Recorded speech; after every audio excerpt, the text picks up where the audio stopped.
Doctor साहब, अगर घर में नवजात बच्चा है, नवजात शिशु है, ऐसे में साफ़ सफाई उनकी बेहतर होनी चाहिए, स्वच्छता के साथ होनी चाहिए। ऐसे में उनके लिए हम क्या कर सकते हैं, किस तरीके से साफ़ सफाई का ख्याल रख सकते हैं?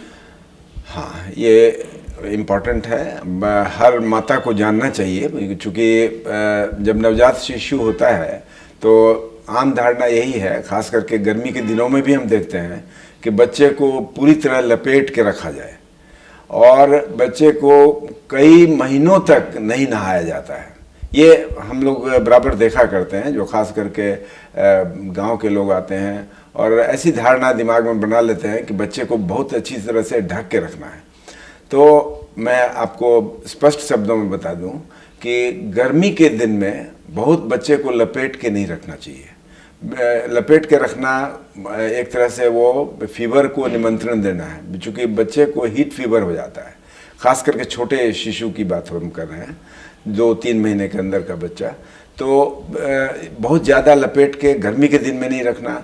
दूसरा, बच्चे को हल्का सूती कपड़ा पहनाना, और बच्चे को आप पंखे के नीचे भी रख सकते हैं। प्रथम 2-3 दिन के अलावा जब आप बच्चा 2-3 रोज में स्टेबलाइज कर जाए, तब आप उसको पंखे के नीचे भी रख सकते हैं, और अगर बहुत ज़्यादा गर्मी पड़ रही हो और एसी उपलब्ध हो तो एसी में भी रख सकते हैं। उसमें 27-28 का अगर टेम्परेचर हो तो कोई हर्ज नहीं है। तो एक तो ये हो गया। दूसरा, साफ सफाई के लिए सबसे बड़ी बात क्या है कि बच्चे को स्पॉन्ज तो करना फर्स्ट वीक में ही कर देना चाहिए, और स्पॉन्ज करने का मतलब पूरा बदन पोंछना होता है।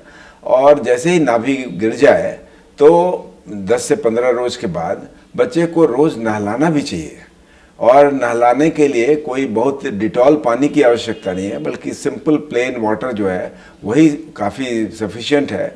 और बच्चे को नहलाने का तरीका है कि बच्चे को पेट के बल लिटाया जाता है, पीछे से पानी छिड़का जाता है और उसको पोंछा जाता है। उसके लिए कोई बेदिंग टब की ज़रूरत नहीं होती है, इसलिए रोज़ नहलाना बच्चे को बहुत आवश्यक होता है, उसके शरीर को निरोग रखने के लिए और उसमें संक्रमण नहीं होने देने के लिए।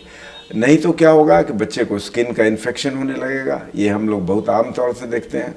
बच्चे को अगर ठीक से नहीं नहलाया जाता है तो माथे पर एक पपड़ी पड़ने लगती है, उसको सिबोरिया बोलते हैं हम लोग। तो ये सब चीज़ बहुत आसानी से हम लोग देखते हैं, हर रोज़ देखते हैं। इसलिए ये निर्देश मेरा बहुत इम्पॉर्टेंट है कि बच्चे को प्रथम 10-15 रोज़ तक तो आप सिर्फ स्पॉन्ज कीजिए रोज़, नहीं तो आप जो है उसको रोज़ नहलाइए। 15 रोज़ के बाद ज़रूर आप उसको नहलाइए। और नहलाने का तरीका बहुत साधारण है, आप जैसा बताया गया अभी आपको। तो डॉक्टर साहब, जैसे साफ़ सफाई के बारे में हम बात करें, ऐसे में बच्चे जब दूध पीते हैं तो जीभ की समस्या में भी गंदगी जीभ पर बैठ जाती है, वो कैसे साफ़ कर सकते हैं? हाँ बिल्कुल, ये भी बहुत आम लोगों का ये उनकी शिकायत है कि मेरे बच्चे को जीभ पर उजला उजला आता है, तो उसको हम लोग बोलते हैं मिल्क कर्ड। मिल्क कर्ड जो है वो एक, कहने का मतलब दूध पीने पर एक मिल्क का एक परत जो है वहाँ पर जम जाता है, जिसको मिल्क कर्ड बोलते हैं। तो उसके लिए एक सिंपल सा एक सूती कपड़ा, उसको ऑफ कोर्स वो धुला होना चाहिए, संक्रमण से रहित होना चाहिए, उसको आप लेकर के आहिस्ते से रगड़ेंगे तो वो तुरंत साफ हो जाएगा। लेकिन एक और कारण है जिसके कारण कि वाइट टंग हो सकता है चमड़े पर, उसको बोलते हैं हम लोग ओरल थ्रश। थ्रश का मतलब होता है एक तरह का फंगल संक्रमण। एक तरह का फंगस जो है वो अगर इफेक्टेड हो जाता है तो उसमें बच्चा दूध पीना भी कम कर देता है। जहाँ तक दूध में अगर सिर्फ जीभ में पपड़ी पड़े मिल्क कर्ड की वजह से, तो बच्चा दूध पीना कम नहीं करेगा।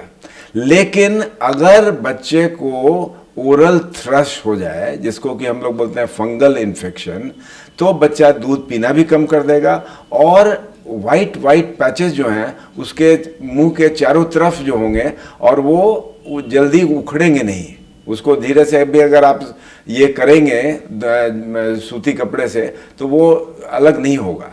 तो ऐसी अवस्था को बोलते हैं ओरल थ्रश, और इसके लिए स्पेसिफिक दवा है उसको हम लोग कैंडिड जो है माउथ पेंट बोलते हैं, वो जरूर देना आवश्यक होता है, और उसको 10-15 रोज देने से वो ठीक हो जाता है।